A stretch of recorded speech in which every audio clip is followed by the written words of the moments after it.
Hari ini saya sedang berada di lahan singkong milik saya, yaitu luasan sekitar 1 hektar. Dan pada hari ini juga kita sedang melakukan pemupukan pertama, yaitu untuk 1 hektar ini kita menggunakan 1,5 kintal Merauke Fosfat, 1,5 kintal Merauke ZA, dan 50 kilo Merauke MOP. Untuk jarak tanam ini sendiri, saya menggunakan jarak tanam kalau berbicara gulutan atau bedengan antar bedengan itu sudah kita pakai jarak yang ada di traktor, yaitu kurang lebih 80-90. Indonesia Wildbrand 2025 No Subsidized NPK Fertilizer, NPK Mutiara.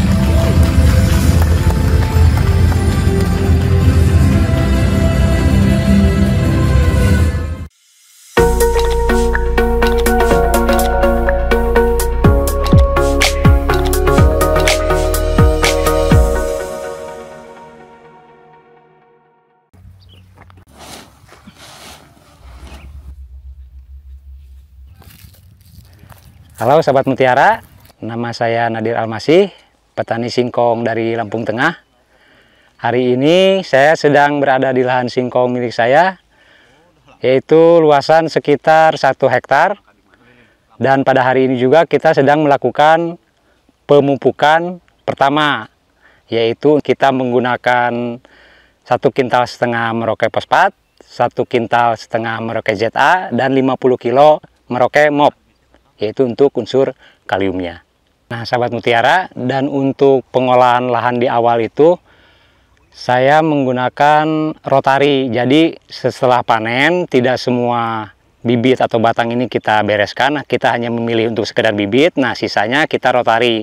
Jadi rotari pertama itu untuk menghancurkan batang singkong setelah panen. Nah setelah itu baru dilakukan pembajakan. Setelah dibajak, tanahnya dibalik, dibiarkan sekitar 3 hari. Nah kemudian kita lakukan lagi rotari lagi untuk lebih menggemburkan tanah. Jadi kalau yang rotari pertama itu untuk menghancurkan batang singkong sisa panen, nah yang rotari kedua setelah bajak itu untuk menggemburkan tanah. Nah langsung itu di alat traktornya itu ada sejenis untuk gulut. Jadi rotari langsung dibuat bedengan. Nah sebelum proses dari bajak ke rotari, kita ditabur dulu pupuk kandang sebanyak kurang lebih 100 karung untuk pupuk dasarnya. Nah setelah ditabur, setelah bajak itu ditabur, kemudian barulah masuk rotari, langsung membuat bedengan. Nah begitu hujan turun, kita langsung mulai tanam dengan ukuran stek batang itu kurang lebih 25 cm. Itu sedang, kenapa? Karena nanti kalau terlalu pendek, itu nanti kita repot dalam mengatasi gulma. Nah gulma sudah agak tinggi, kita lakukan penyemprotan gulma, khawatirnya nanti si tanaman singkongnya terkena obat rumput. Itu kalau terlalu pendek. Nah kalau terlalu tinggi, ketika curah hujan tinggi berikut angin ini sudah dipastikan pasti rubuh.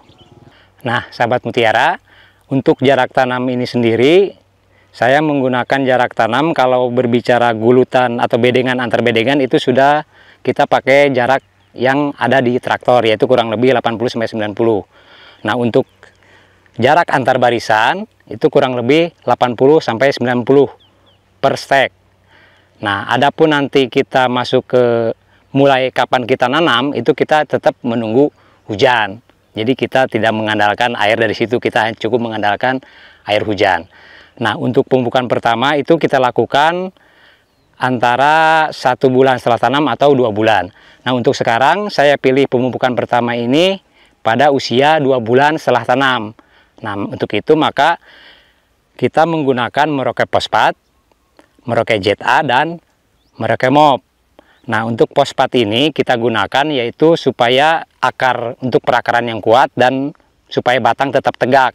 Jadi ketika datang curah hujan tinggi disertai angin, perakaran kuat, si pohon ini tidak mudah rubuh. Nah kemudian untuk ZA ini sendiri saya gunakan supaya si daun ini tetap hijau.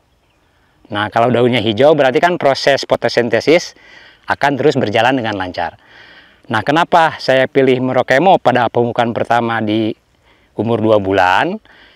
Karena saya memandang bentar lagi kita akan masuk musim kemarau. Nah, supaya tanaman ini tetap sehat, tetap kuat walaupun dalam cuaca yang kekeringan, nah saya gunakan kalium. Jadi kalium tidak hanya fungsinya untuk pembesaran buah, tetapi juga membantu tanaman untuk tetap sehat dan tahan terhadap stres kekeringan. Begitu. Perbandingan untuk 1 hektar ini kita pakai 7 sak.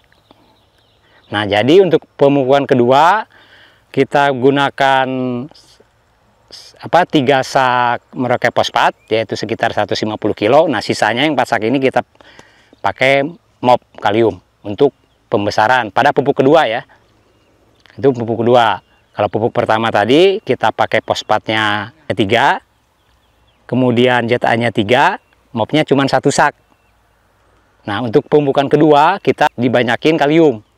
Jadi kaliumnya kita perbanyak, fosfatnya kita hilangkan, dan ditambah dengan unsur nitrogennya, yaitu kita menggunakan Merauke ZA.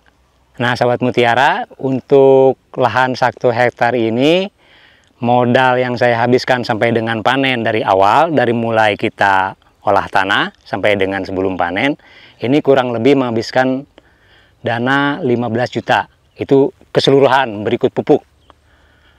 Kemudian untuk dipanennya ini minimal umur 7 bulan, itu minimal. Nah, akan lebih bagus kalau ini dipanennya 9 bulan ke atas. Karena mengingat untuk saat ini yang kita cari ini bukan hanya tonase, tetapi kadar pati. Nah, sedangkan untuk daun 9 ini pembentukan kadar patinya sangat bagus di usia 9 bulan ke atas. Maksimal 1 tahun lah untuk varietas daun 9. Nanti kalau kita misalkan memanennya ini di umur lebih dari 1 tahun, seperti yang sudah ini tonasenya turun. Jadi si buah singkong ini sudah tidak lagi padat. Nah, itu masalahnya. Dan itu juga menurunkan kadar pati sudah pasti. Jadi yang pas itu umur 7 sampai dengan sebelum 1 tahun. Untuk varietas daun 9. Kalau kita menggunakan pupuk full dari Merauke, dari mulai pupuk pertama, kedua, dan kalau kita mau melakukan pupukan ketiga, ketika kita ingin memanennya pada umur 9 bulan, berarti kita harus melakukan 3 kali pemupukan. Nah, itu untuk 1 hektar bisa tembus sampai dengan 55 atau 60 ton. Kalau kita menggunakan full pupuk Merauke. Nah, sahabat mutiara, sebagai petani tugas kita adalah bagaimana kita merawat tanaman kita ini sebaik-baiknya, memberikan nutrisi yang sesuai dengan fasenya. Nah, mudah-mudahan ketika harga mulai naik, kita sudah siap dengan panen yang maksimal dan berkualitas. Jadi intinya, apapun ceritanya dunia persingkongan ini, sebagai petani tetap tujuan kita bertani adalah berbuat pas dengan teori pertanian itu. Terima kasih kepada seluruh sahabat mutiara sudah menonton acara kami. Terus semangat, tetap bertani. Salam mutiara.